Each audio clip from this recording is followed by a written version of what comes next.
And hello again, my friends. I'm Covenant Ironface, and my partner, Drakmel Crest. We represent Team No, and today we went to go see Hotel Transylvania.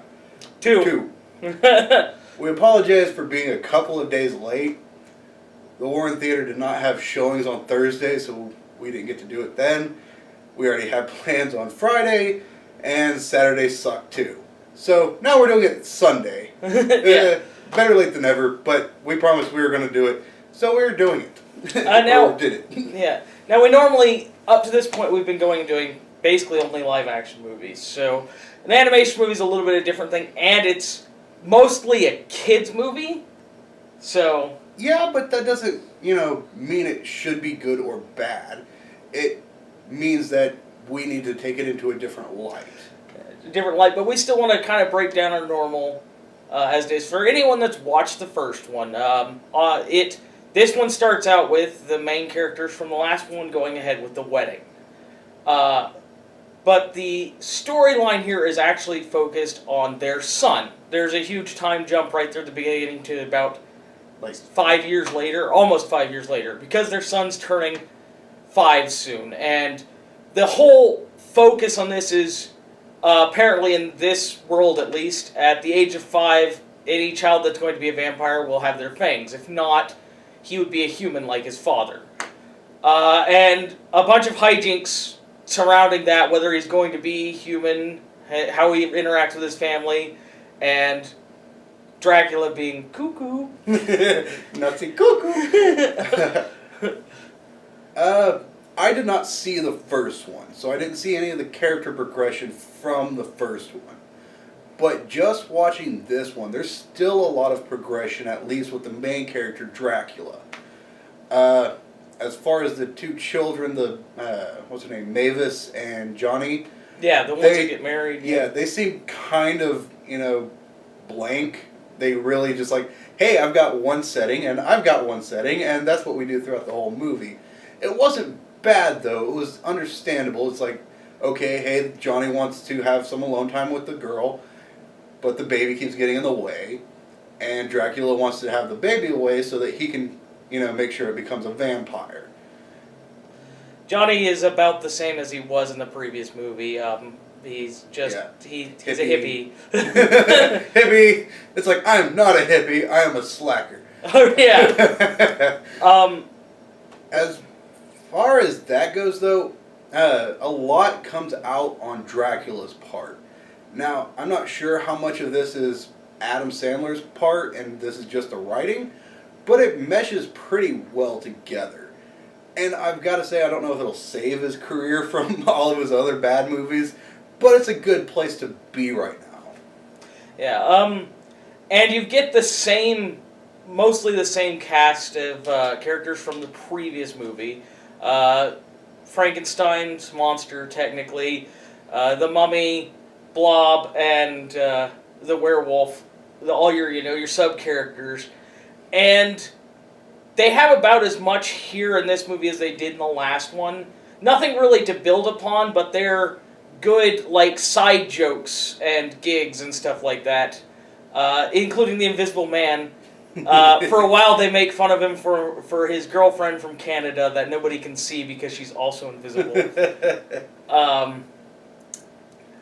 But yeah, they don't take anything away from it, but they don't add anything to the main storyline. It feels like, the occasional here's a small skit about this monster and the things that they do, and then let's cut away back to the main story. And there was a lot of opportunity to have stuff with it.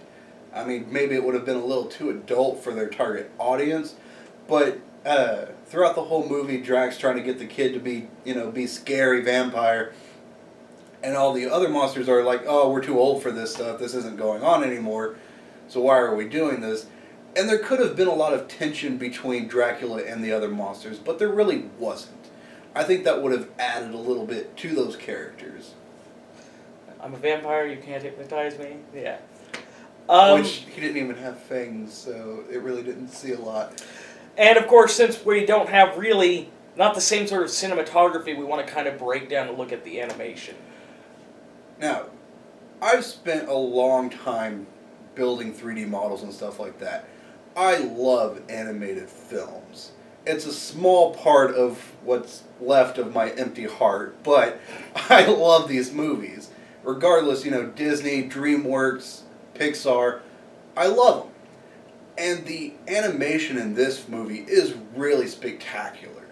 I mean, the coming and going of each of the characters and how they move is just phenomenal.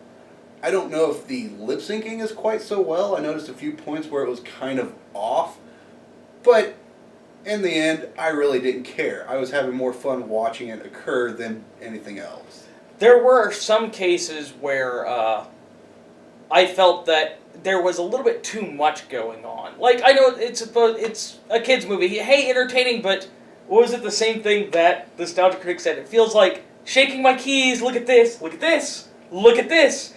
About a third of the movie seems like that. We're running around over here, we're running around over there. And so, although the animation wasn't bad, it was just a lot of random movement instead of a focus.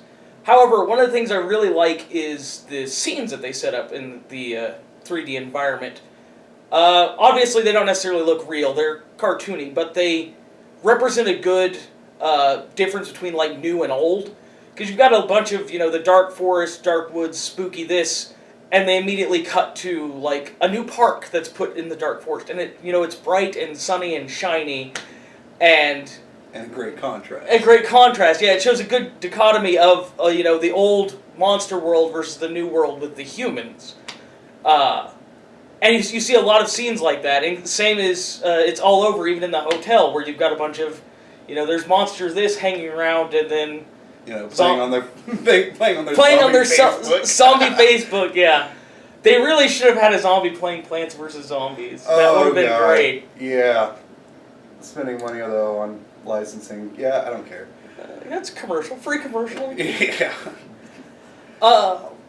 Anything to add to the animation? Anything else? As far as the movie goes overall, I don't want to just call it a kids movie. It's clearly targeted towards children, but overall it's still a pretty good film. It has a beginning, a middle, and an end. It doesn't go too insanely fast, and it doesn't really bog down. And honestly, this movie has made me laugh more than most of the movies we've seen. It was hilarious. I wouldn't say a kids film, a family film. We went and we still had fun, even though I guess technically we're children at heart. But I mean, you could go. Your kids will love it. You'll love it. I think it was great. Yeah, totally worth a watch. So go check it out. To bring the family along, everyone will have fun. With that, it honestly makes me want to go see the first one, which I never saw. So good on that. That's what a sequel's for. But anyways, you said that we haven't. Actually, was another request from someone going to join us. We were going to go see The Martian next, right? Yes, The Martian coming up this Thursday. And so we should be checking that out, barring nothing crazy happening again.